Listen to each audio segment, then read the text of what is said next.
Hey, then. This is Asinine Radio. This is the weekly music podcast where every week we take a different band, different artist, we break down one of their records, we get into the music, lyrics, how it was made, and everything in between. My name is Tyler, and we out there hundreds of miles away is Jeff. While you're listening, go to Spotify, Apple Podcasts, give us 5 stars. If you're watching on YouTube, smash that subscribe button, as that's what the kids say. So that's all I have for the boring intro. Let's get into this. What do we do? What are we doing today, Jeff? We're doing the Panic at the Disco's first album, A Fever You Can't Sweat Out. That's true, dude. So we're going to get into our origin story with this band, and then we are going to get into first impressions, bangers, stinkers, and then everything else. So, origin story, what do you got? Panic at the Disco. Go. So, remember Mike with a Y? I do remember Mike with a Y, yeah. Mike with a Y. He's my origin story. I saw Panic at Chain Reaction on this tour, the Fever You Can't Sweat Out tour, because he... What? Chain Reaction, for people who don't know, Chain Reaction here in Orange County, capacity 250 people. Yeah. Just saying. Saying. He gave me so we graduated 2005, like May-ish. I think it was June back then, wasn't it? Like June. It was June. Yeah, we graduated. Yeah, it was June. Yeah. And so this record dropped, and then they were still pretty fucking new. Like nobody really knew who this band was. They weren't the Brendan Urie show yet. So I think I looked it up on the set list site, and it said December, which sounds about right. So we started community college in August, and that's when friend of the pod, Brian Moore, he introduced me to Mike with a Y. And he gave me the sampler. That's how you met. I didn't know that's how you met Mike with a Y, was through Brian. Oh. Yeah, we all got placed in like the remedial fucking math class, and because I fucking hate math with a passion. I do not like it. I do not like it, Sam. I am. So like like math 100 is like the standard. Yeah. That's like the normal math that you need to learn. I was in math 60. There's 60, 80, then 100. I placed so low. So not because like I think I'm not that dumb. I just fucking hate math specifically. But anyway, I was in the class with them, and then Brian introduced me to Mike with a Y. And Mike was like, "Hey, check out this sampler. There's 5 songs, and it was like Time to Dance, Lying, Sins, Better If You Do, and then like I think that was I don't know whatever fucking song it was. But yeah, we saw them at Chain Reaction. Fucking That's 3 of us crazy. Went there, and they went nuts. I was like, dude, I like this. And then they were still trying to like put on the stage performance and be a little theatrical, but you're so limited at Chain Reaction. Like, what the fuck are you really gonna do such a at Chain stage. Reaction? But I thought like, dude, these guys are dope. I like their pop punk sound, but I also like that they're trying to just be theater kids, but like real theater kids, not like My Chemical Romance theater kids. Like these are real theater kids. Yeah, because they read books and other dumb shit, but they like theater. Like My Chemical Romance, that's dumb. Fuck that shit. But anyway, that's my origin story. Mike with a Y. 2005, the first time I saw Panic. I think it's the only time I saw Panic. Nice. Yeah, because you and I never saw him. Yeah. And you and I went to most of the shows you and I have been together. So, and yeah, I know you and I never saw him. Yeah, I never saw Panic. So my origin story, it had to have been I Write Sins Not Tragedies. Possibly you showed me this band at some point. I didn't remember, or I don't remember if you had, but I do remember the video being played on MTV or MTV2 at the time, whatever it was, and I didn't get it. I still don't get it. I'm going to try to be as positive as I can here. I'm going to say this for people who didn't listen to the rankings episode. Why don't you just be negative? Just be, because I'm going to try like thoroughly positive. Because I do have some positive things to say about this band. I don't hate this band, but it's certainly not my thing, and there are some trash things on this record. But yeah, so I'm just going to try to be as positive as I can. I don't have any shit takes, but we all know that. But yeah, it was I Write Sins Not Tragedies, and I didn't like it. But I had friends who loved this song, not just you, but other friends who loved this song. So it was always playing. It was always on somebody's mix CD or on their iPod early in the days of that. And so I do have a lot of nostalgia with this particular song and really this record in general. But yeah, I never liked it, and nothing's really changed, honestly. This week I listened to it 3 times this week, along with all of their other records. I listened to it at least once. And I don't, it's not me, not for me, not my thing at all. I don't like it. So nothing is for you. I don't understand what you like. I like You don't like everything, the but Strokes. You don't like Arctic like- Monkeys. You don't like Panic at the Disco. I like a lot of elements What of do the you Strokes. I like a lot of songs from the Strokes. I like a lot of the songs from Arctic Monkeys, Modest Mouse. I like a lot of that stuff. Overall, though, I could do without a lot of it. It's the way she Or goes. all of it. Okay. No, not all of it. No, I didn't say that. You're just putting words in my mouth. But anyway, so that's my origin story. First impression. Don't really like it. I know you still love this record, right? Dude, I still love this record. Yeah. Like I put this on. It sucks too because I have the when Fueled by Ramen did the represses. Remember they were doing the secret presses last year or the year before, and like every month they were doing like a repress of fucking Paramore. And then they did like Panic, and they did something else. Remember on the Silver Wax, the Academy is.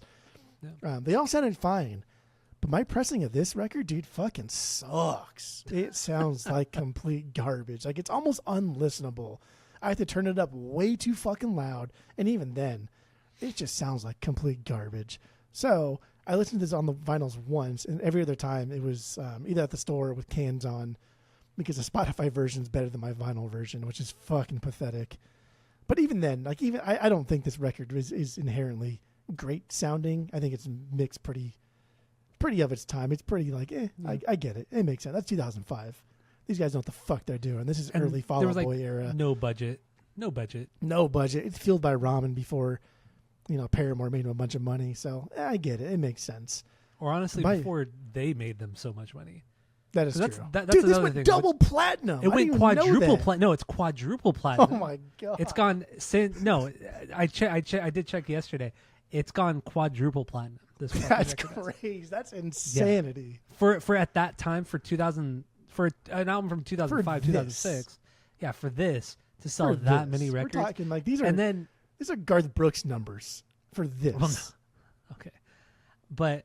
It is quadruple platinum for one record? But almost every record, or most of the records after this too, they've sold at least 1 million copies. And this is like during the bad selling era of CDs and all that kind of stuff. So it's pretty remarkable that they've sold as many records as they have over the last 20 years. So that it's cool. I got to give them props for that. But also, you did say that your vinyl sucks. 20th anniversary does come out, I think in a month or something like that. Yeah. So a repress of that, you'll probably get that because you're a little. Of course, that's okay. Absolutely. I will not be taking your old copy of this because I don't like this record. That's something. Okay. So yeah, let's get into this. Stinkers, bangers, if we got them. So what do you have? What do you have here? It's funny because I obviously have no stinkers, but I really tried to rein it in on the bangers, as I normally try and do now. I was like, okay, is this really a banger for me? Like, why is this a banger? Give me a good explanation for why it's a banger. So they're not all bangers. Okay, that's good. So I mean, once again, I don't like this record. I'm not going to give it. I mean, technically, I could put everything as a stinker. But for the sake of argument, no. Except for maybe intermission. Intermission's kind of cool. Well, the first 45 seconds of intermission. But like a stinker, come on, like a stinker. But once again, can't, for sake of argument, you can't just hijack. You can't hijack the classification of stinker just because you don't like something. A stinker has to be like A, you don't like it, and B, like it's just bad, right? It's bad not from like a subjective standpoint, but because like the artist didn't try, or like this is just a cash grab, or whatever it is. No, none of these songs by like that, also subjective definition could be a stinker. Just because you don't like it shouldn't be a stinker. I mean, we can get more into it. I'm not going to say I'm not going to say anything is going to be a stinker, but I just whatever. Let's just say. Did you rank them in any capacity? I did rank them. I ranked all of them. Yes, I ranked every song on here, but I'm not saying that they're not all stinkers. But anyway, wild. So that's something there. So let's get into your number one banger, your favorite song on the record. I'll tell you where it sits for me. I have 8 bangers. Oh, what an idiot. I have 8 bangers, and when I said I tried hard not to just list everything as a banger, there's kind of 2 intermissions, right? There's 2 interlude. There's the introduction and the intermission. So out of the 13 tracks, there's only 11. So there's only 3 songs I didn't list as a banger. Did you watch? I don't know, but it's Better If You Do is my 1B. That's my favorite song. Okay, it's for my list is my number 9. So let's also preface this all by saying this record, the way it was recorded not in 2 separate parts, but it's kind of like a concept or a themed record. So the first half of the record is more rock based, pop punk based. The second half of the record is certainly more theatrical, musical theater, High School Musical theater, very much in that vein. And that's kind of where this song sits. But it's Better If You Do. And honestly, the latter half of this record is significantly worse. To me, significantly worse than the first half. Now, let me also say this, because we're so early on and people might still be listening to my shit take. I think Brendan, if they didn't listen to the rankings episode, I think Brendan Urie is a fantastic singer. I think he's incredible. He's an incredible singer. I've seen him live. Great, great, great singer. Can't stand his voice, but he's great. Great musician, great guitar player, great drummer, great bass player, just great multi-instrumentalist. Fucking fantastic. That hardcore fucking shit he was doing on fucking live stream or whenever it was 10 years ago, killer fucking shit. He's so talented. Annoying as fuck, but talented as hell. I don't like him. So Okay. There's that. No reason, but okay. Other than you just don't like musicals. I like musical. I like musicals, but I don't. like, I think this 3. is just. I think this is like songwriting wise. I think this is just so amateur, and it just sounds so cheap. These songs sound so cheap. What in the fucking hell are you talking about? Compared to what? Compared to actual anything. Musicals? No one did this shit. Compared to Rodgers and Hammerstein. No fucking band. Compared to was Rodgers doing and this. Hammerstein. Exactly. Exactly. Like no fucking band was doing this.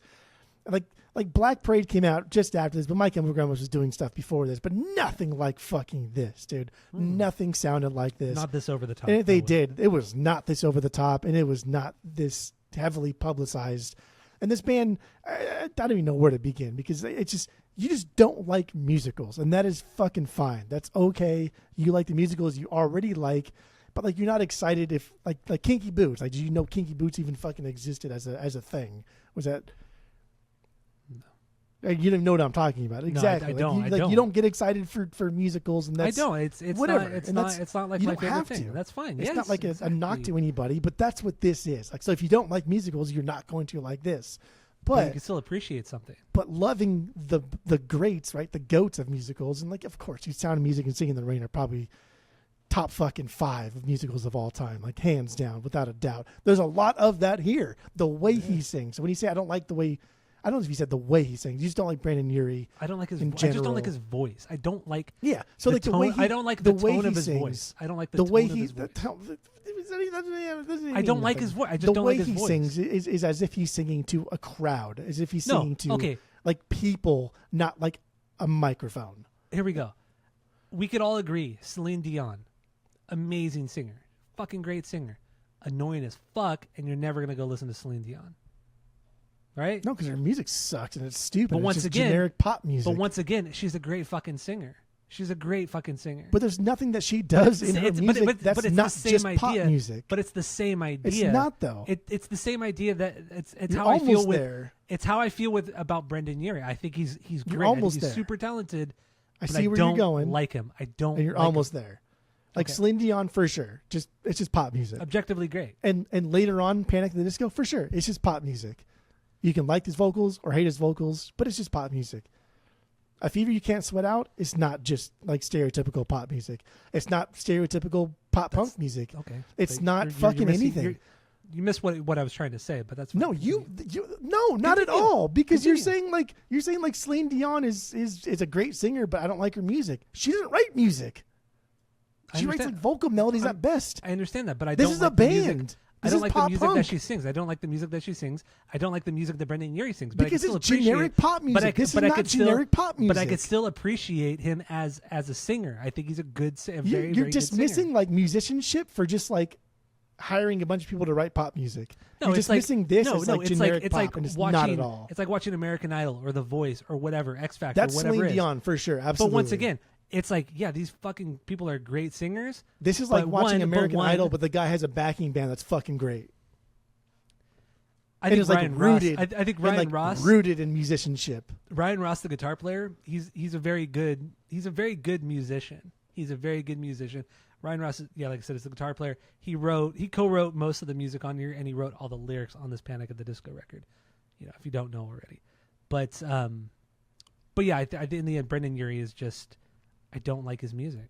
Great, but I don't like his music. I mean, I'm still trying to decipher. Like, I'm still trying to like separate the Celine Dion, American Idol, because you could appreciate pop thing. You could appreciate somebody who could sing really well, of course, and still not like their music. I've been to Tomcats. There's a lot of people that go to Tomcats fucking bar and sing great. That's the point. That's what that point I'm trying to make. But they're not backed by a band that's fucking changing the scope of pop punk music in 2005. Are you fucking crazy?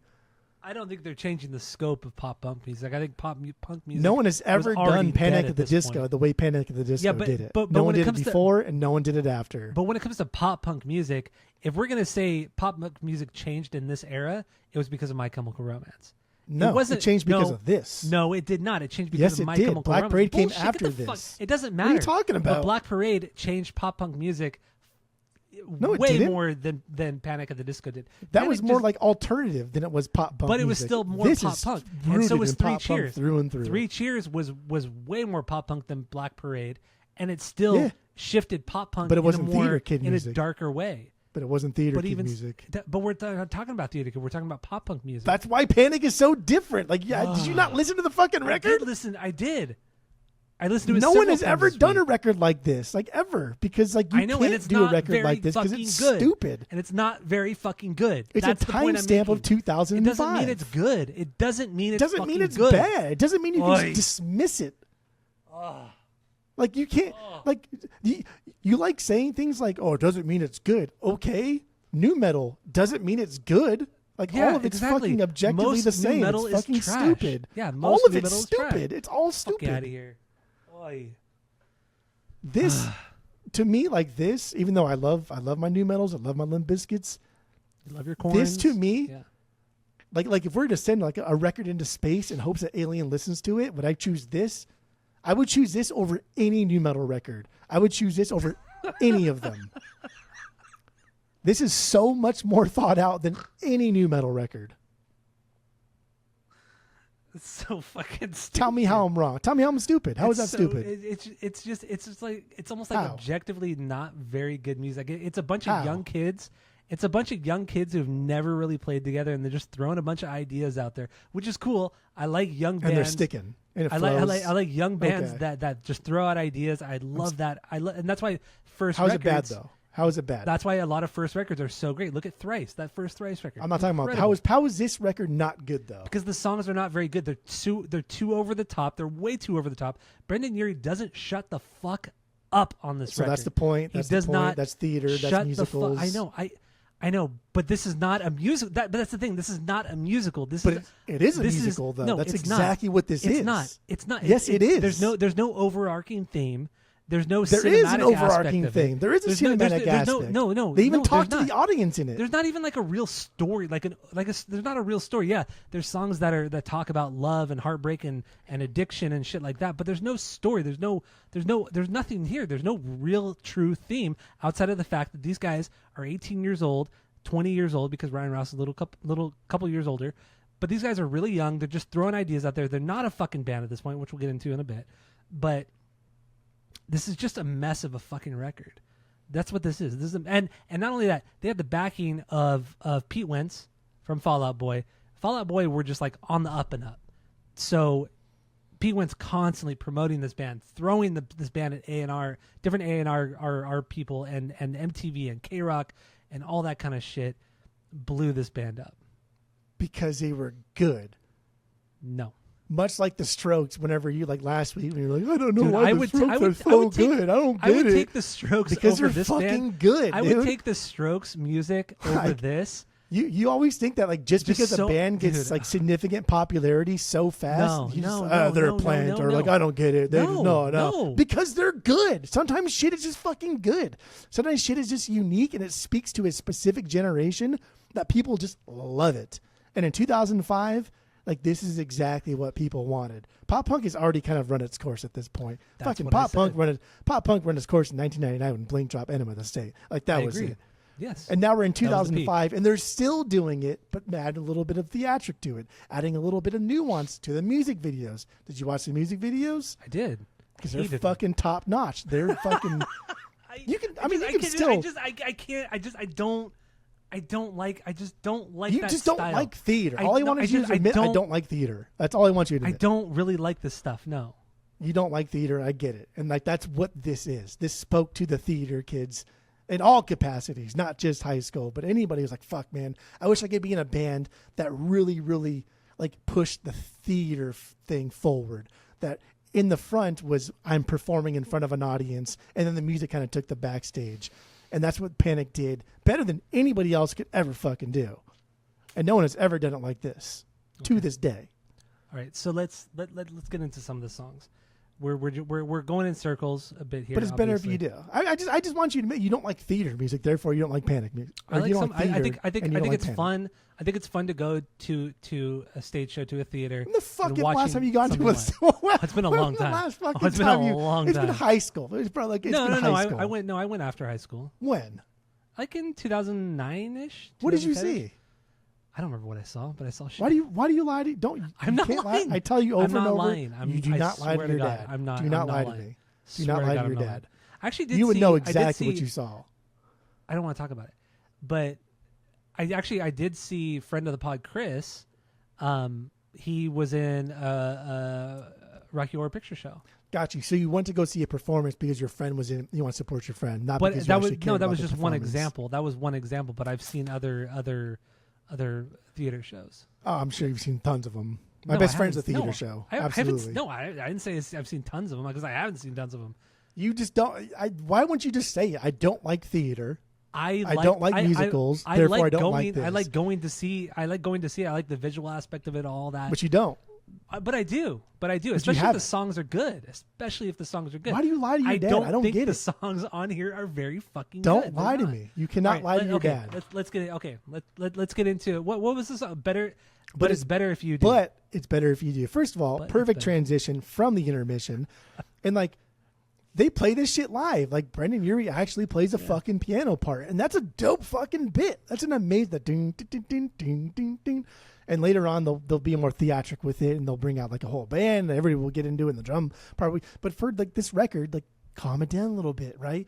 Let's transition to the latter half of the record, and that's not even the latter half. It's like the last 3 or 4 songs. But yeah, it's better if you do. Perfect transition. I love the bass line that plays around before it finally finds a groove with everybody else. And the loud like, oh, and I'm afraid. And that part, little double clap in, get the fuck out of here. I love the chorus progression. I like the chorus chord progression. I think it's fun. It's easy to catch on to. But the best part of the song, my favorite part of this bridge. entire album is that second fucking bridge, dude. Okay, What yeah. a build. The bridge is pretty cool. Dude, Yeah, what I a know what you're saying. build. Yeah. A bunch of theater kids, dude, they like nerdy shit like books and pencils and other dumbass They things. like books and pencils. But they also enjoy just like more complex arrangements here. They enjoy getting into the Queen aspect of like writing music. Dude, the big cymbal crashes, the psh, right in the back, psh, like those things. That's just fucking cool. That is live theater. The drum roll in, like that's It's dude, very, very this is an live theater. amazing song. This is an absolute beyond banger. Yeah, it's very musical theater. I agree. I totally agree. It's very swingy as that, but it just has that piano swing to it. Musically, it's very much. If I were to go to fucking my local theater down the street, Which you never would. but if I were to, this is what would be there. Because I've been to them. I don't go to them anymore. My local theater. You don't even have a local theater down We the do, street. yeah, it's right here. Esperanza, the high school. No, it's right next to. Oh, the one In-N-Out. across from La Palma. Yeah, on La Palma there. Yeah, I've actually been there. Chance Theater. It's called Chance Theater. That's what it's called. I actually friend of the pod, Dimitri Pereira, who used to do stand up comedy. He does the podcast, The Keeg. I saw him do stand up comedy there with a bunch of other people. Okay, nice. Yeah, there you go. You were not there though. I was. And not that's not there. theater. That's I wasn't live invited, comedy. but that's okay. But It was funny Anyway. though. I had a good time. good. I'm glad you had a good time. But it's better if you do. Yeah, this is not like I said, I don't like the second half of the record so much. I don't. It's too over the top for me. Too over the top for me. Lyrically, I know. Like you're not going to change your mind, nor am I going to. No, I'm change your my mind. No. So I can just go over my notes, and then you can just not talk for the next hour. So one thing I do want to say, I think is fun for me. Lyrically, I think they're okay. So there are way too many words. First of all, way too many words. Brenda doesn't shut the fuck up in these songs, but like what some of these songs are about, I think are I do enjoy. Like, you know, because Ryan Ross, like I said, he wrote all the lyrics to this record. So we talked a lot about his issues with his dad and alcohol abuse and all that. But then they also are very big fans of Chuck Palahniuk. Palahniuk? I never know how to pronounce that guy's last name. But they're very big fans of his writing and his novels and things like that. I've never read any of his books. I'm sure they're cool, whatever. But several of these songs are based off of his books. So I can't get we can't get too deep into them because, like I said, we've never read them. But I do like that. I do like taking that inspiration and just really throwing it into your own songs and making it your own thing. And then even at one point, Chuck reached out to the band and said, "I like your guys' music. It's really cool. Thank you." And that's super rare. Like somebody you really love fucking reaches out to you, right? I mean, like I there was I saw that, and it was obviously that's cool for the band, but like I don't know what else are you gonna say, right? You could not like, say this anything. Sucks. Don't use this, or they don't say anything, and then it's kind of like, oh, okay, this quadruple platinum band is doing X, and all they wanted was recognition from Y, and if you say nothing, then people hate you more. So he had to have said yes. But okay. I think like objectively, not object, but like I think he did. I think he did truly like the band, because I just assume all authors are the same as actors. They're not like normal people, right? You got to be kind of quirky to be an author, and you got to be kind of quirky to be like an actor. Mm-hmm. Yeah, I think people in showbiz are just kind of quirky, and that's just my nice way of saying you're fucking just weird. I think they're all weird, just not like normal people, and that's why we get such a kick out of it. That's why it's so fun. Because you're playing pretend your whole fucking most of your course, career. Everything's pretend, absolutely. Yeah. But it kind of circling back to like, I don't like how many words they say, bro. That's fucking musicals, right? I know. Like, have you seen Pirates of Penzance? Have you seen some of these big? You do not know because you have not seen these things. That is musicals. I know it is. But I don't like. First aid is usually. But I don't see the music, man. Have you seen any of these fucking? But musicals? I don't like Brendan's vocal delivery. I think it sounds so cheesy and so goofy and dumb, and it just. You've watched like one musical in your entire life, then. I've seen 100. I don't get it. I can respect you. I can respect you dissing. Brendan's voice is not very good, right? If it wasn't good, which it is. So yeah, I agree. That's off the table.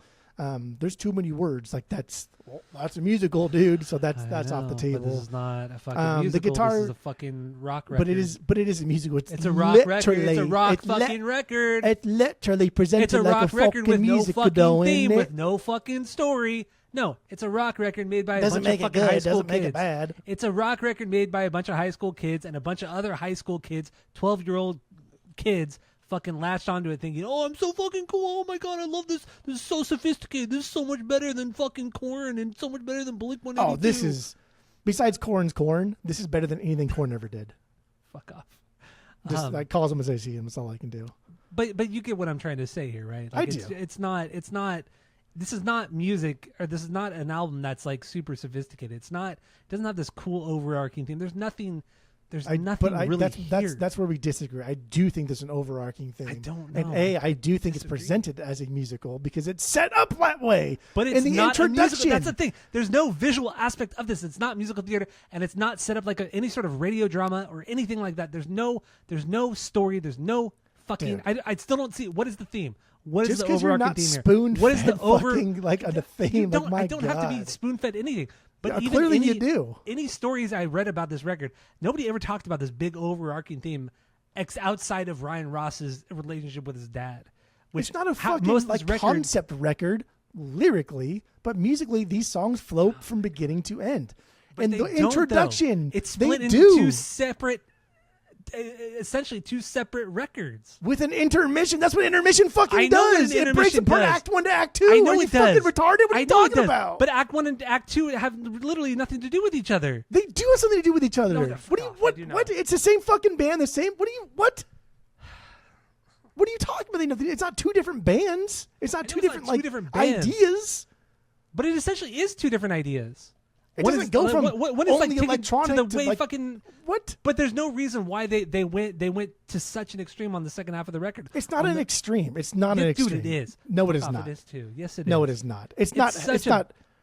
It's a giant jump from the first half of the record to the second half. There's of the just record. less Absolutely. electronic elements. That's all. Less rock. That's it. It's the second half of the record, which is not a bad thing, but in the context of this record, it is. The second half of this record is straight up musical theater. The first half, they're throwing in pop punk, they're throwing in rock, they're throwing in punk, they're throwing in fucking electronic shit. The second half of the record is very much more straightforward. Let's try to make a fucking musical. That's not what a it is. huge departure. It's a That's pretty just big a departure. It's a pretty big departure. The only thing When you different listen to between this the record first half front and the to second back- half is just a little aggression. Second half. That's it. but that's it. no, it's a pretty big jump. No. It is. No, it's not at all. Like no, you just these are semantics that I think that you're throwing out there because you're grasping at straws that are I'm just not. not there. No. Like it's just not. All right. So, let's get into another song. Let's do that. Yeah. Yes. Yeah. So what's your 2B? I'm down to talk about any of these songs.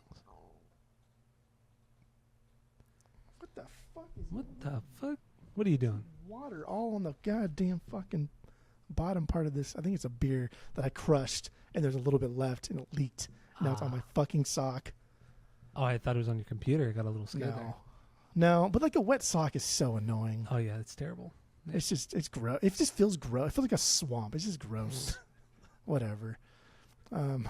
It's distracting. I'm just gonna take my sock off. Beer-soaked sock. Yeah. But also, like disgusting. taking my sock off. Also, I think feet are just gross in general. Whatever. I write sins, but nobody not else tragedy. is not. Nobody else in the room with you. So why does it even matter? Because feet are just gross. I think feet are gross. They are. Feet Yes, I gross agree. me out. Yes, They just, yes. feet are gross. People that have feet are gross. Just whatever. Cut them off. We Yes. also have nubs. I write sins, not tragedies. That is my There you 2B. go. Okay. Oh, both are second half. That's more. My God, this is just exhausting. Transitions. That's what this is about. That's what this album is about. We go from the intermission. It's only intermission. And then we go to Better If You Do, transition. Then we go to I Write Sins, transition. That's what it's all about. That's what flows about this. Oh, it doesn't flow. That's what a musical does. But it doesn't sound like a musical, even though everything fucking flows at the beginning.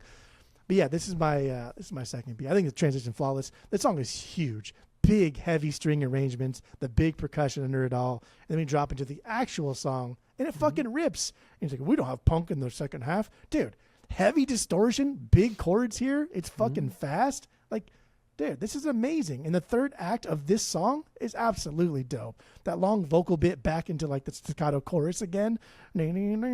Dude, showy as fuck. Amazing. Like that's like when you said earlier, this is like the second half is all theater kid shit or whatever the fuck stupid thing you said that was wrong. This proves you otherwise. Like this is like no. I was also the second half. I was generalizing. Of course, there's going to be elements of the first half, but generally speaking, generally speaking, first half. Oh, why do you take things so literally? because you say them literally. I do not say them literally. You say Get the them. fuck You outta say them here. with such conviction. That's all I can take.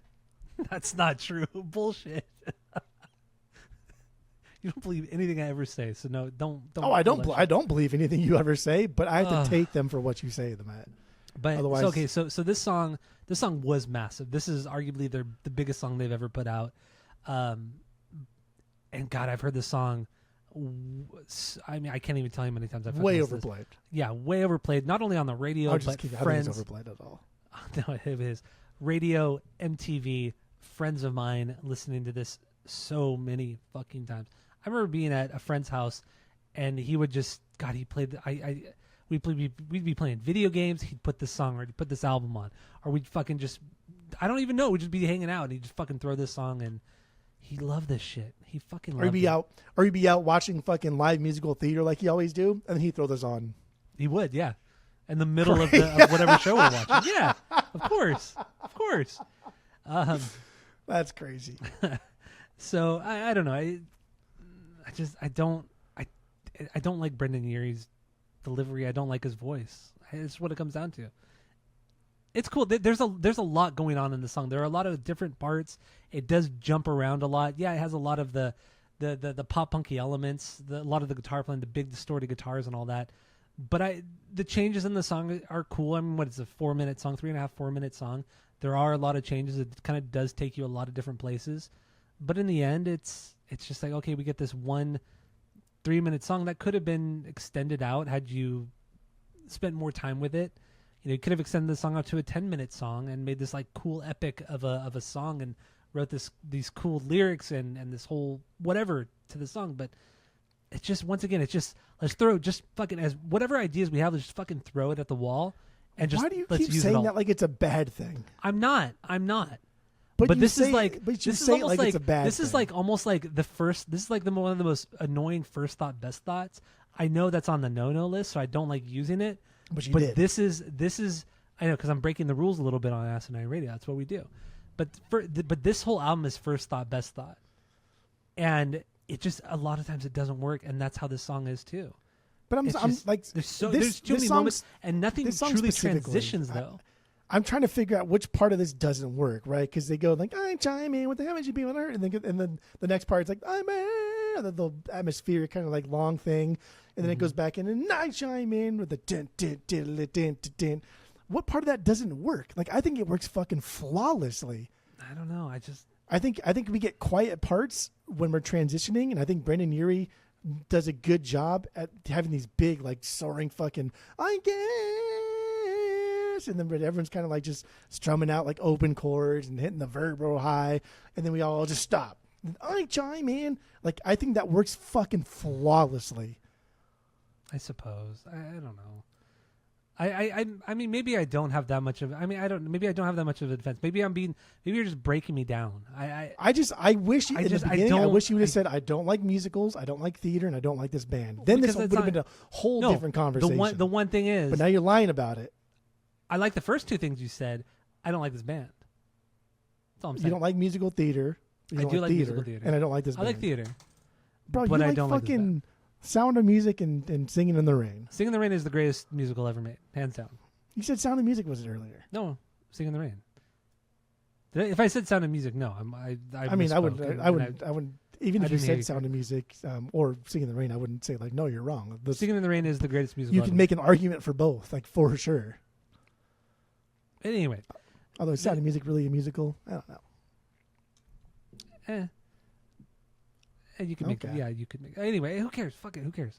I care.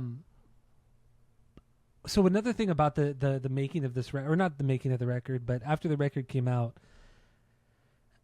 whoever it was, the fans and other Pete Wentz and whatever, this record was so popular that at one point K-Rock was playing like 4 or 5 of the songs off of the record, and none of the songs were even singles at that point. Like Fueled by Ramen and Pete Wentz's label Decadence or whatever it is, they weren't pushing any singles out at that point. But K-Rock was still picking it up due to fan demand, and management made them, made them choose a fucking song to push as the single. Yeah, let's make some money. Let's get it. So yeah, this was technically the first single, although they had already been playing a bunch of these songs off the record. But good. I thought that was I don't want to say surprising, but fascinating. There's a demand for this. There's a demand for, like, everybody likes everybody. We all liked, especially in like SoCal, like pop punk music was just, it was there. And even though like I love Toy Bash, we love Blinks Blink, but like pop punk really peaked at like 99 with Enema of the State. After that, it was like, okay, how can you make pop punk not pop punk? And then this drops, and it's so fucking different. It's so like, what the hell is this? But it's for sure not for everybody. Mm-hmm. But it's also for a lot of people because of how much it sold, how high the fucking demand was for this. Yeah, this was like, this is just a better My Chemical Romance. It just fucking is. It just fucking is. It's a very much more theatrical My Chemical Romance. Now, the title of the song, I Write Sins Not Tragedies. It's based off of, or it comes from a book called Shampoo Planet by Douglas Copeland. I don't know. And literally, there's a line in the book that says, "What I write are not sins. I write tragedies." So that's where the title came from. But the song itself is about, somebody this guy's trying to marry. She's very unfaithful, but he's willing to look past it and just kind of accept it and move on. But everybody around him knows as well, and it's just that's really what the song is about. Which is cool. That's a good story, and that goes along the line with Shampoo Planet. Didn't read the book, but I read the synopsis, read the cliff notes, bought them, own them. I don't know. I read the synopsis, but Shampoo Planet, it's about sins and tragedies, right? Like the sin in this instance is the infidelity of the bride. And the tragedy is the groom having to live with that, and whether or not he wants to call everything off and, derail his life entirely, or just kind of accept it. And every action, every bad thing I think in the book, from what I read in the synopsis, the book really explores every negative action has a sin and a tragedy, right? And the sin is the bad act that you do, and the tragedy is the fallout from that bad act. And I was like, oh, that's cool. This is a cool story that perfectly captures sins and tragedies. Yeah. It's good. I liked it. It's cool. It's cool. That's cool. It's fine. It's no fucking Jonathan Davis crying in the fucking room, but it's good. Another positive thing. I mean, I did mention it earlier, but I do like that they take their influences and what they really love at this time and put it into their own music, and they truly take the inspiration from it. They shout other people out. I appreciate that. I like it. I think it's cool. I should appreciate something. That's appreciate a lot of things. That's something. I do. Okay. So let's get into another song. Yeah. Yeah. I mean, at this point, let's just go from the top, run through them, because you hate all of them. So no, I don't. No, I don't. At least, actually, I kind of do hate them. You said I don't know why I'm trying to say all I be don't. stinkers. Yeah, at least just own it. Like I fucking hate all of these songs. That's whatever. Okay. So one thing before we do this, I want to say I will say that the actor, singer, whatever he is, Lin-Manuel Miranda. No. You know him. He was in Brooklyn Nine-Nine. He was Amy Santiago's brother. Oh yeah. Yeah. That guy is Brendan Urie. They are the same person. They look a little bit alike. They kind of do. He's like a Mexican version of him. Yeah. Yes, exactly.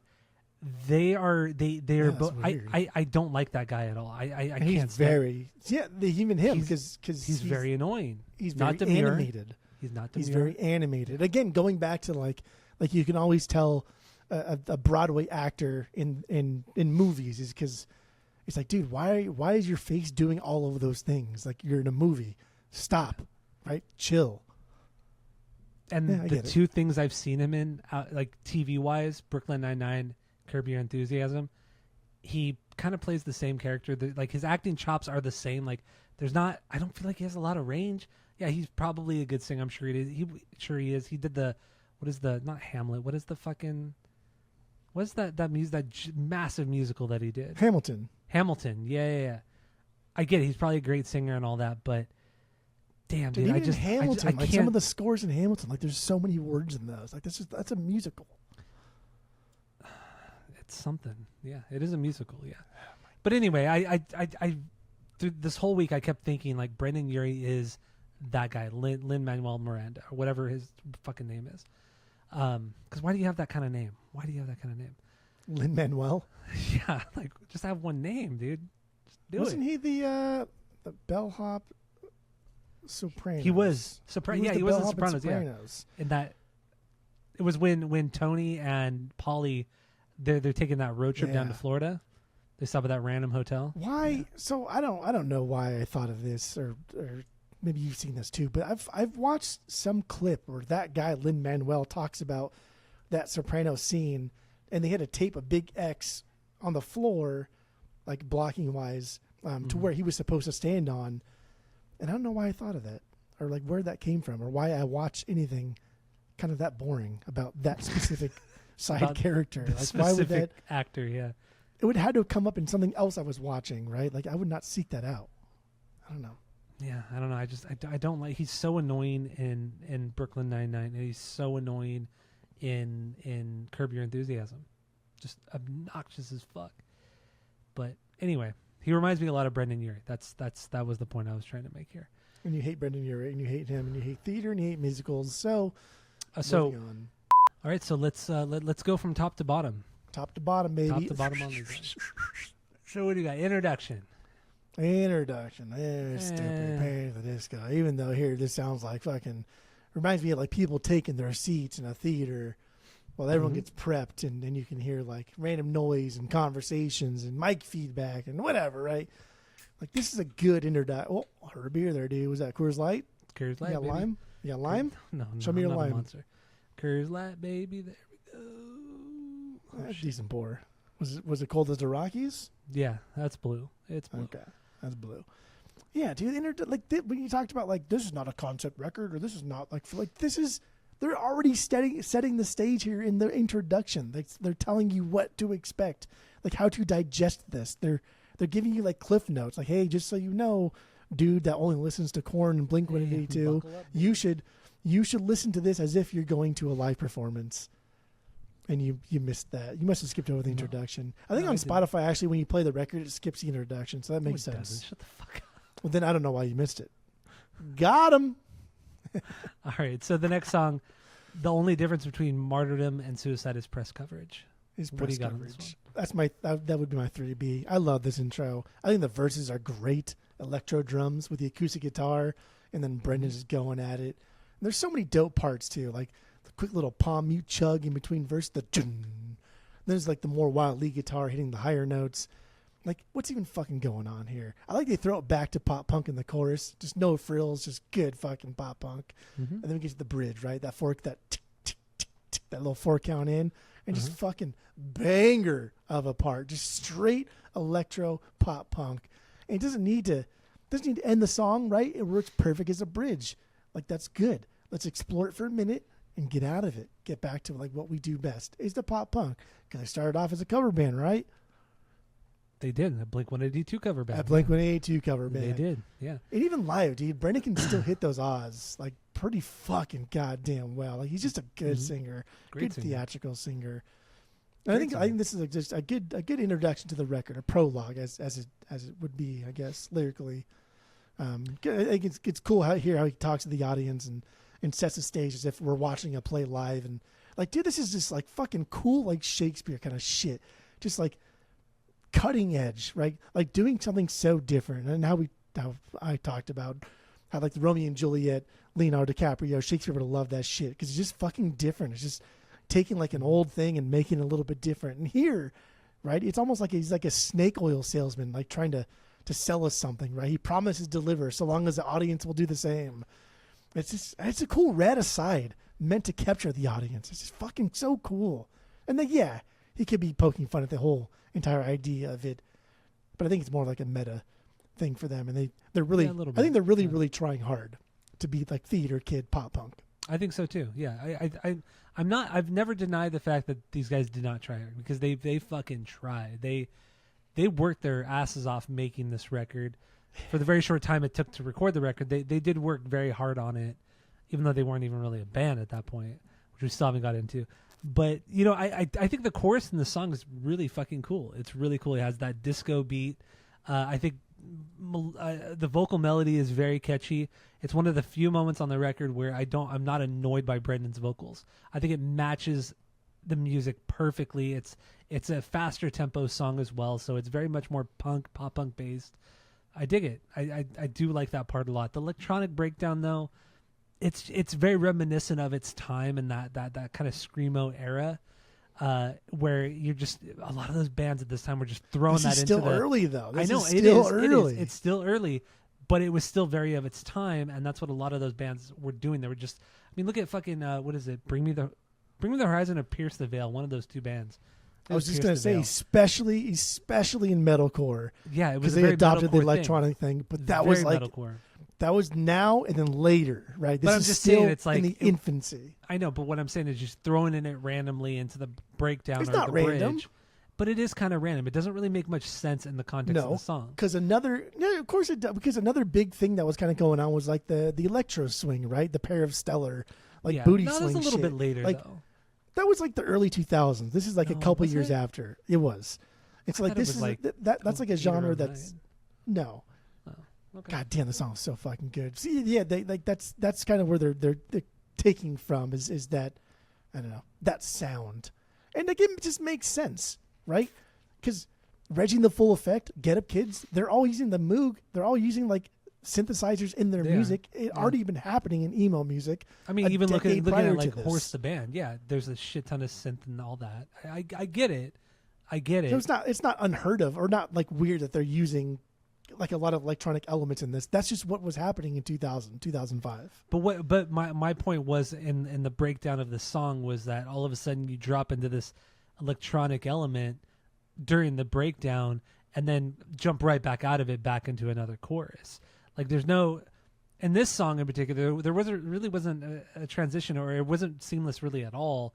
And that's how a lot of metalcore screamo was at the time. That's all I'm saying. Yeah, it's early on. There's two things. Still a lot of it. There's two things, right? So like one, again, that's like musicals. Musicals are notorious for just yes, I know. Let's throw a song in there for no fucking reason, right? Because everybody's so bored with the story, so they got to throw something in because live theater to wake everybody to wake everybody up in the crowd. Yeah, and stupid. I get it. Okay, I get it. I didn't know what my second point was. I had two. Remember, I said two. The one I didn't know what the fucking second point was. And then like the transitions. Man, this is good. It's good transition. It makes sense. They're setting again. We're early on here. They're setting the stage. They're still like this is like their thesis statement. Even though we had an introduction, the introduction is just sit the fuck down and listen to what we have to say. And the only difference, or the song Martyr. Like this is their thesis statement. They're saying, "Hey, we're a pop punk band. We love theater, and there's gonna be a fuck ton of electronic elements throughout this record.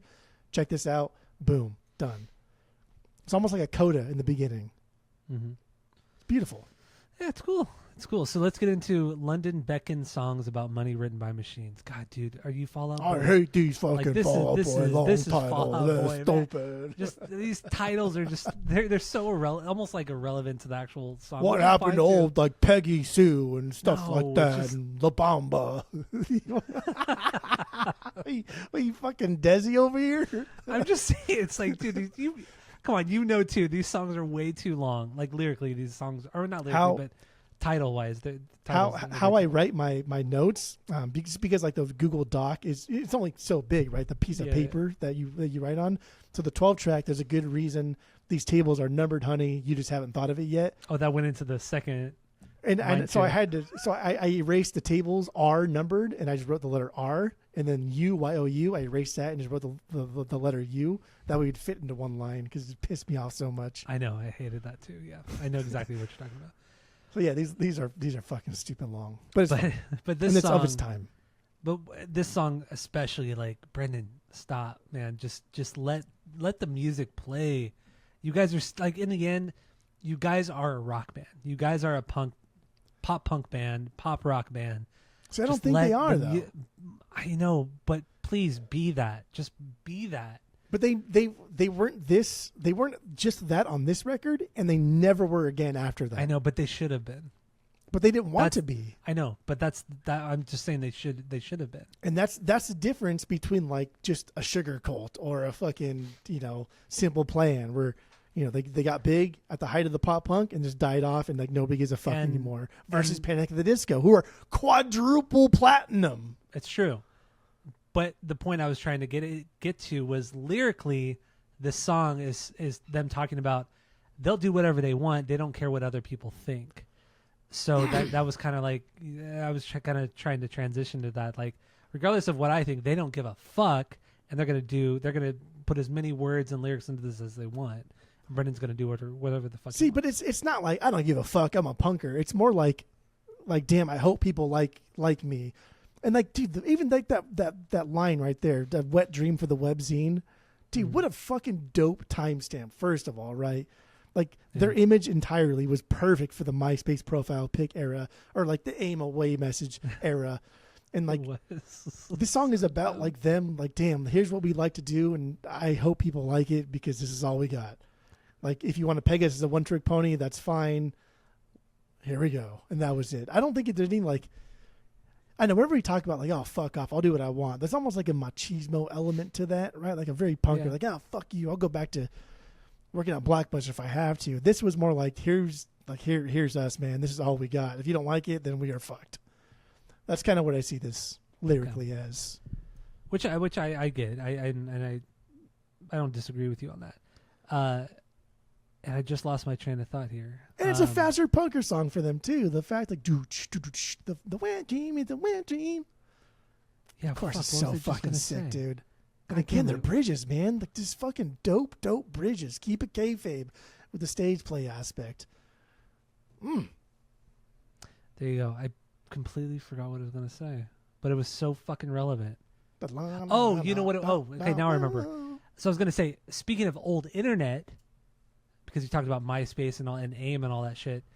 So going back to the history of this band, how they got the attention of Pete Wentz was that, maybe it was Ryan. I don't remember which guy in the band it was, but he reached out to Pete Wentz on LiveJournal. So going back to LiveJournal, I mean, technically that website is still around and people still use it. I But never even fucked around with LiveJournal. but back in the early 2000s, mid 2000s, LiveJournal was massive. And I had a LiveJournal. A lot of people I knew had a LiveJournal. It's embarrassing. I've gone back in the last couple of years and looked at my old LiveJournal. Oof, it was bad. But anyway, that's how they DM'd him in the early days of that, and they DM'd Pete Wentz, and they just kept pestering him, bugging him, sending him demos or links to their MySpace and shit like that. And then he finally caught on, and then he signed him to Decadent, his record label, his imprint label, Decadence. And there was one song that they sent him that really did the trick, and that was "Time to Dance." Was it? Okay. And Now We Dance. Yeah, "Time to Dance" was a song that got him the attention, but we're not there yet. We are, but I just wanted to mention that because of old internet. So let's get into Nails for Breakfast, Tax for Snacks. Tax for Sacks, baby. Yeah. So lyrically, I think this is a very personal song to Ryan Ross. This is about his dad's alcoholism and how kind of that's affected his life and how he's not had a good relationship with his dad because of it. So this is one of the most personal songs on the record, which is cool. I like that vulnerability, especially for a band that's so theatrical and so over the top. I appreciate it. It's not I'm a saying banger for appreciate me. a lot, but anyway, You're saying appreciate a lot because you Because I'm already just- know that I'm so mad. because I'm just trying to be so nice about this. So I'm saying appreciate. That's like what Yeah. you say to somebody when you don't really like something, but you want to just kind of move on from the subject. That's a very I think because you work in like a world where you have to be nice to people you don't It's a like. very corporate thing. It's a very corporate thing. Yeah. Yep. Yeah, Because I use it a yeah, lot yeah. at work. I use it a lot at work. I appreciate that you're sad that you ran over my dog, but I'm not that happy with it. Okay? I don't go that over the top with appreciate at work, but I certainly use it at work. It's a very corporate thing. But yeah, Nails for Breakfast, Tax for Snacks. This is not a banger for me. But fuck, man, I love this electro tinge like to this song. I love the drum beat. I like that they can electrify everything in this song, but keep the drum tone true, right? Mhm. And we talked about keep the drum tone true. I think this is mixed shitty. I think it's just a product of its time. This is the mid 2000s, whatever. But it's cool that we can hear just an acoustic drum set, and everything else is electrified in the sense that it sounds like a fucking dance party, right? Yeah. And I think it's I just think it's a little too linear for me to be a true banger. Everything's like the waveform is just kind of like really kind of in the middle. It doesn't showcase Brandon Urie's strong points. There's no highs, there's no lows. His little part where he goes like, "Nine." I'm not a big fan of that part. That might be my least favorite song on the record. Okay. But yeah, supposedly it's about Ross's father's alcoholism, just alcoholism in general, I think. Mhm. And it's kind of interesting too because he had stayed away from alcohol after this for a long time, and then I read that after he left the band, he moved back to Vegas and then got arrested for DUI, and he had a bunch of guns in his car and a bunch of like meth and a bunch of like other pills and What? shit. And Wait, but he's, Ryan, like, clean now. The guitar player? yeah, Oh shit! Yeah, I yeah. didn't read that. And I thought this was bullshit too. And then until you can, obviously this is the internet, and you can just search people's name in Las Vegas PD, and like sure as shit, like, oh, the Rest Report, former guitarist from Panic at the Disco. But then I found a Reddit thread where he was actually in the thread.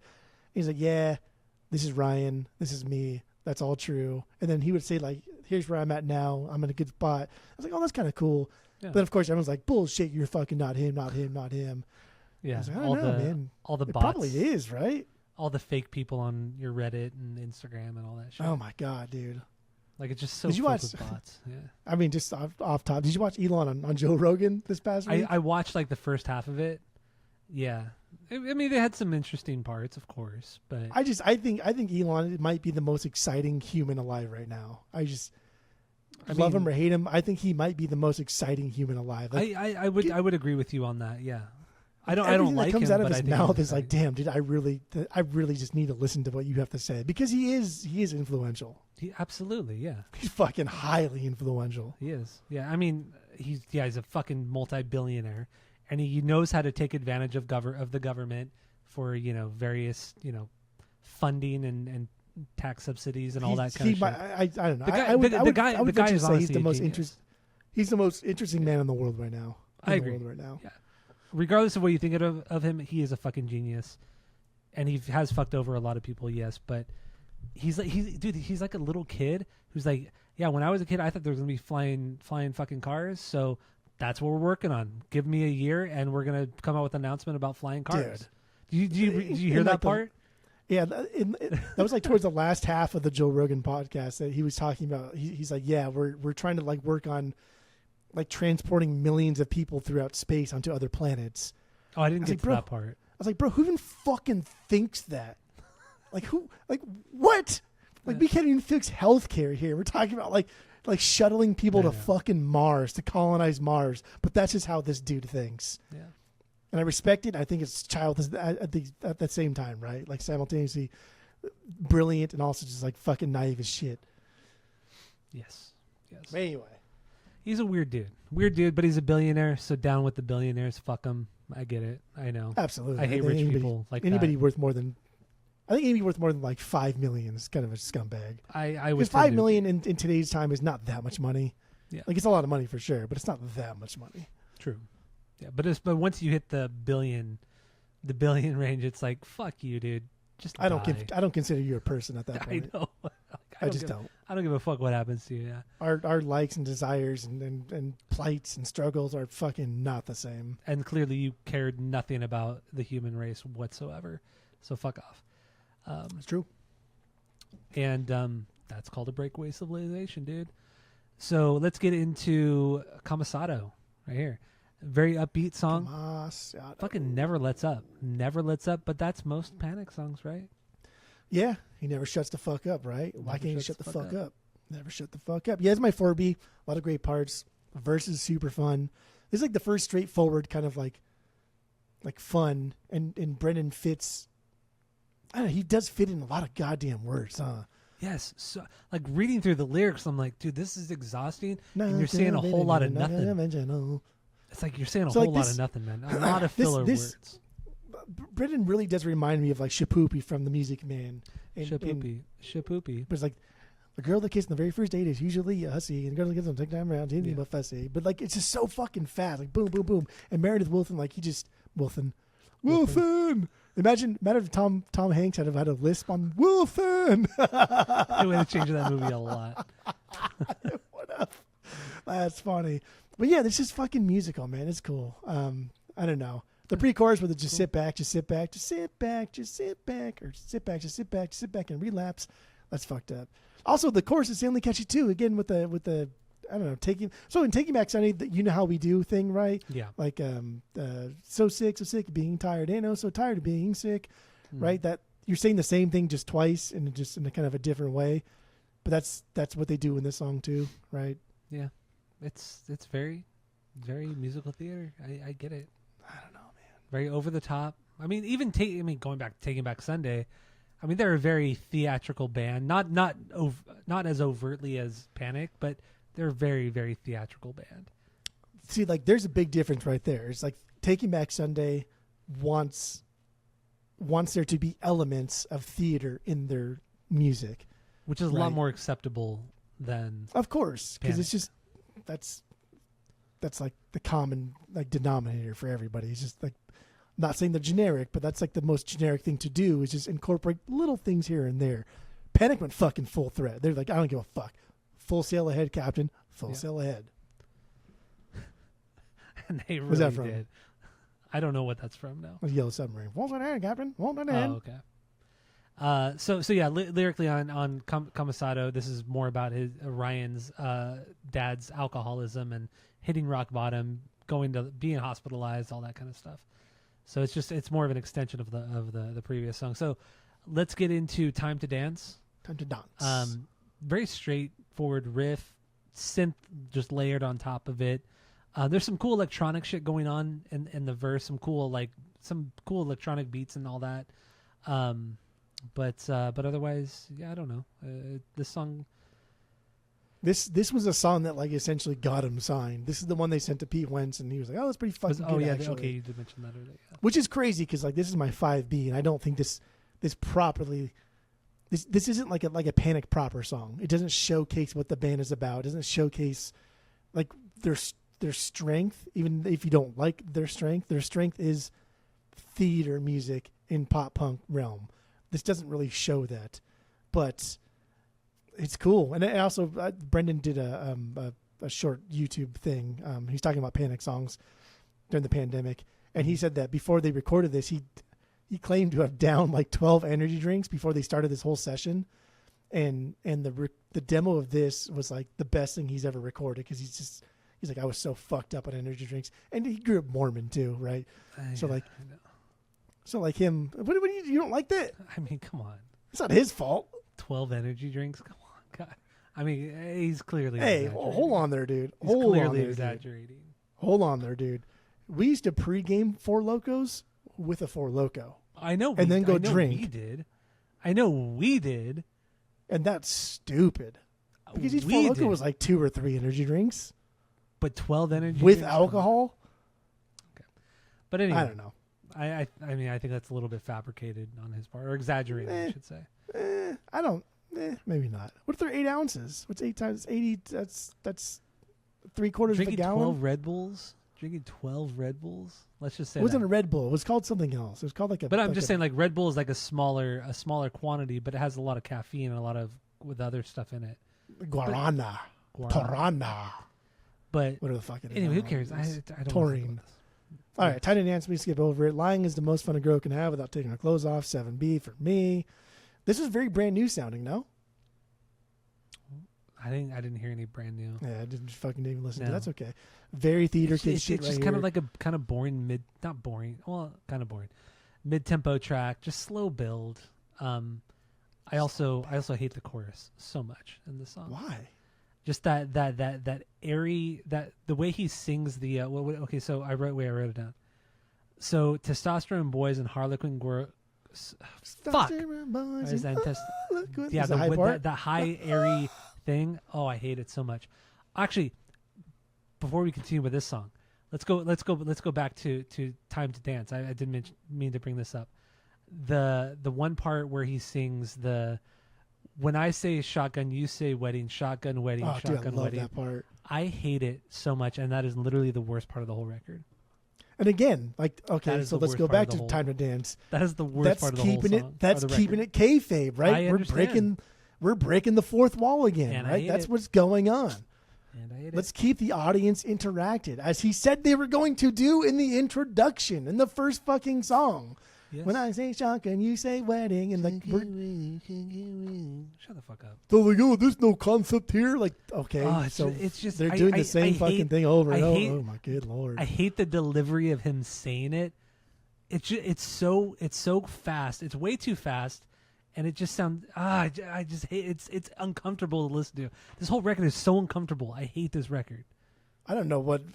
I fucking hate Again, it. You're showing your stripes here for never having seen a live play at some point. That's what musicals are. They're uncomfortable. They're fucking weird because nobody talks like that. Nobody just talks and sings. And I don't want. When we do this podcast, we don't sing this, right? Yeah, it's uncomfortable. That's the point of it. But I know, we and love I it. don't. No, I don't. I don't love it, You and I don't want to you're just a hear. monster. And I just don't want to hear the audio of it either. It's annoying. It's frustrating. So again, like circling back, had you run into this and like, listen, I don't like musicals, I don't like live theater, and I don't like this record, then I'm like, okay. Then you can listen to me talk for the next hour and a half. But instead, we dance around this thing. You're like, oh, I love this shit. And then you don't I've like never this. said I loved it. I never said I loved it. You don't You're like putting words theater. in my You mouth. don't like musicals. That's and you not won't true. admit it. That's not true. All right, so let's get back into the lying. What else do you? Yeah, what do you're you? doing What else? fucking What right else? now. What else do you pretend to love about this song? I mean, this is my 7 Bs. I don't pretend to like love this as much as my No. 6, 5, 4, 3, 2, 1 Bs. But it's still good. I like having the verses be toned down and serious compared to like the chorus. Gives a nice contrast. I also like that drip sound, that doop doop. Gives a song like a more kind of like texture, makes everything just sound more melancholic. Okay. I like that. And it's silly and it's dumb and it's kind of like, oh, dude, that's a cool sound in the studio, right? And again, we're the same age as these fucking guys. What were we doing in 2005? I know what we were doing in I know 2005. exactly what we were being fucking. And idiots. we were not like putting drip sounds on studio like this. No fucking way. And obviously, like, this is getting into the intermission. Like, we're transitioning to the latter half of the record here. So this song is tough. This song is tough because it's in a position to where it has to lead into the intermission, but not sound just like, okay, curtains. Because that's not what it does. True. And again, I love how the bridge, again, like, points towards the audience, keeps us engaged, as well as gives a little bit of stage direction. There's nothing wrong with that. I don't know why you hate that so much. Okay. But he does. That's So let's okay. get so intermission. First chunk of it, the cool electronic thing, techno thing. Then it drops into this like piano kind of vaudeville thing. I don't give a shit. Right? It's like the best part. Oh my god. You just need to go to bed or something. I don't know. I don't know It's what's not going like on with you. it's not like specific. This is like Baroque pop, dude. This is like I know. Yeah. like the Left Bank and so many fucking bands made just an absolute killer career off of. That's what Renee, my wife Renee, she's named after a Left Bank song, like Baroque pop through and through. Like that's what she's named after. So when you say like, oh, it's stupid, like no, dude, this is fucking like foundational music. Is what this is based off of. That's cool. That's cool. I just don't think the execution of it was done well. You're right. He plays the piano like shit. Oh my god. Even though he does exactly the same in real life. Okay, maybe He's a maybe not Phenomenal piano. Okay, player. okay. Let me take a step back here. Maybe not the execution was the wrong word. The song itself, the song itself. I don't think he's a very good songwriter. I think these songs are so basic and so boring, and just so uninspired.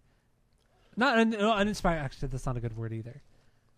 I think they're just fucking boring. I think he's not. I don't think he's a very good songwriter. I don't think Brendan Urie or Ryan Ross are very good songwriters. I just don't think they are. Okay. We'll get through the rest of this, then we'll do our final thoughts, and then Yeah, because we're almost done here. Because and you're just thinking silly boy talk right now. and the second half of the record, like we mentioned earlier, is very much more the musical theater aspect of the band, and my absolutely least favorite part of this record. So I'll let you take more of the lead here on this one. I mean, so the last 3 songs, the last 3 songs, I constantly thank God for Esteban. That's not a banger. There's a good reason that's not a banger. But then Build God, Then We'll Talk. That's a B for me. So low Bs, if not Bs. Okay. But I constantly thank God for Esteban. This is like the most forgotten song for me, for sure. Obviously, besides the intermission or whatever. But it's kind of a culmination of a lot of their other songs or a lot of the other parts from the songs that made them great. But I just don't think it's very top-notch banger tier. But there's a lot of dope arrangements in this that I think, like the way this song weaves in and out of the pop punk to softer acoustic guitars and like drumstick freestyle and shit. I think it's rad. But we just heard that already in Martyr, so we don't need that again here. I'm just gonna run through these unless you have notes. No, go for it. And then there's a good reason that these tables. There's a good reason these tables are numbered, honey. You just haven't thought of it yet. Wild title. I know. This one, dude, this is full on Baroque kind of pop I know. that they're going for on the record. I love this. This is my least favorite song on the entire record. Yeah, This is hands down my least favorite. It's song. that like electro kind of swing piano, but it's not very vaudeville too. It's not like straight up like Pair of Stellar like booty swing. It's still it's still kind of based in like 20s, 30s, 40s and era you big know, band jazz. You also know when Brendan's singing, he's going. Why would you He's not? snapping his fingers, being a little 18. And what's he wearing on his head? What's he wearing on his head? Fucking fedora, all that kind of shit. Fucking cool ass fucking like that. Yeah, like crisp as a razor, right across. Oh man! Oh, I don't like it. And then the last track, "Build God, Then We'll Talk." And we'll talk, yeah. Dude, we didn't talk about the accordion too, because it's better if you do. That's another song that has the accordion in it.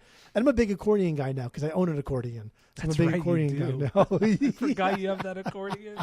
No idea how to play it, but I fucking love it. But yeah, "Build God, Then We'll Talk," another accordion song. Accordion is dope, dude.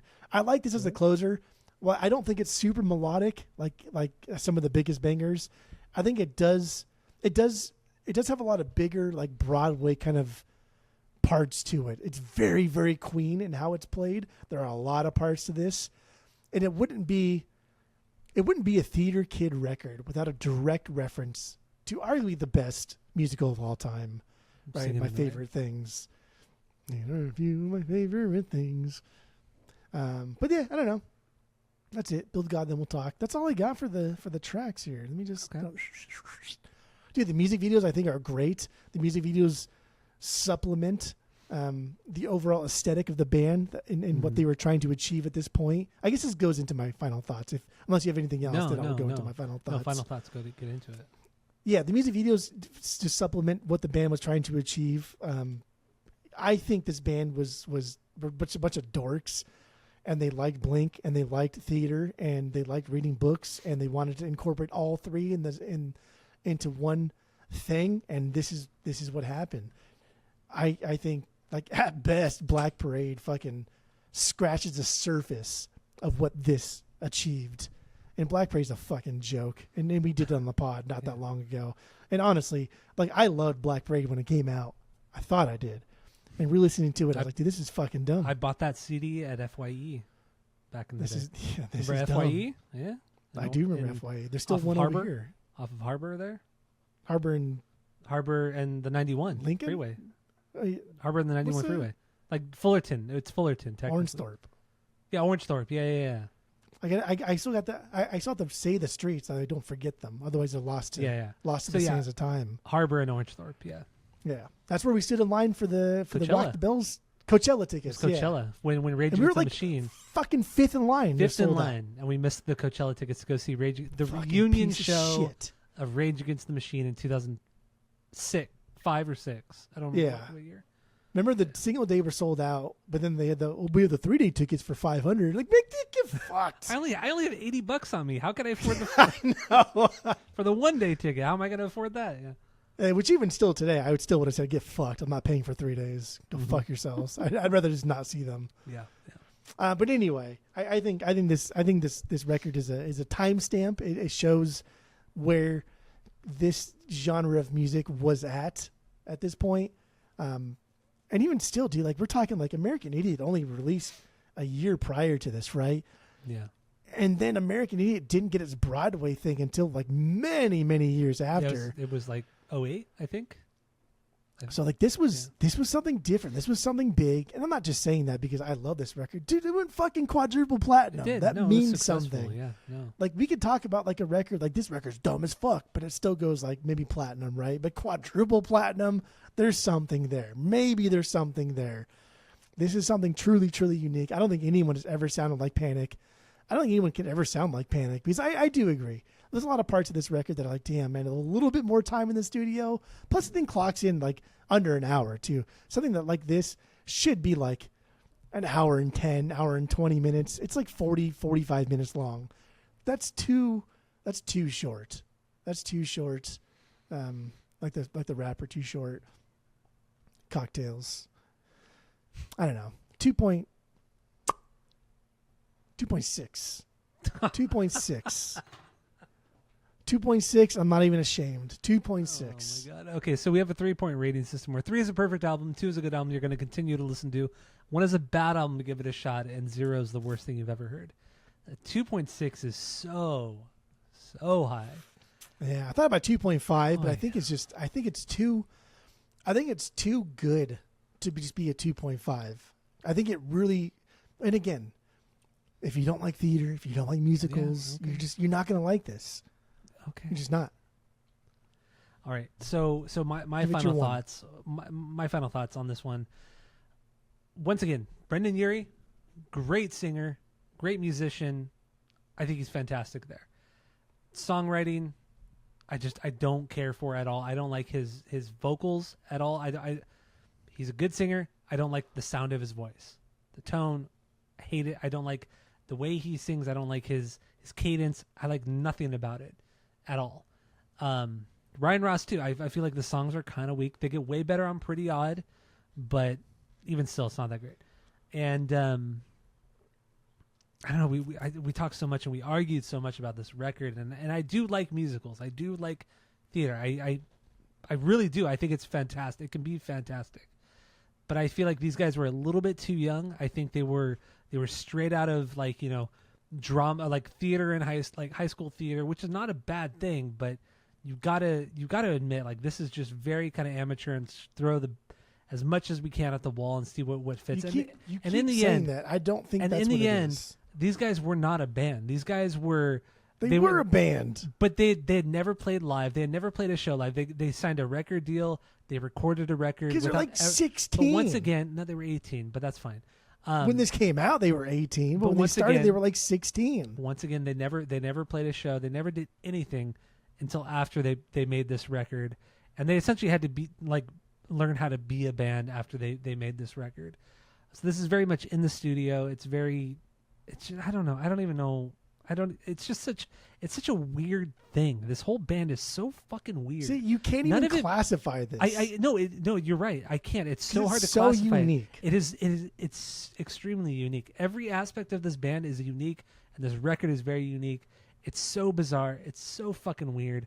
I still don't like it. I still think it's shit. I don't give a fuck. I think this album fucking sucks.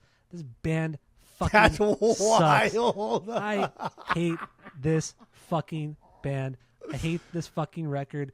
This was the hardest week I've ever had on this podcast. We've done Poison. We've done Puddle of Mud. We've done Sting. Dude, as he listens to Creed. like 35 I don't care. Motorhead records that sound identical. Dude, it's so much more fun and exciting than this fucking band.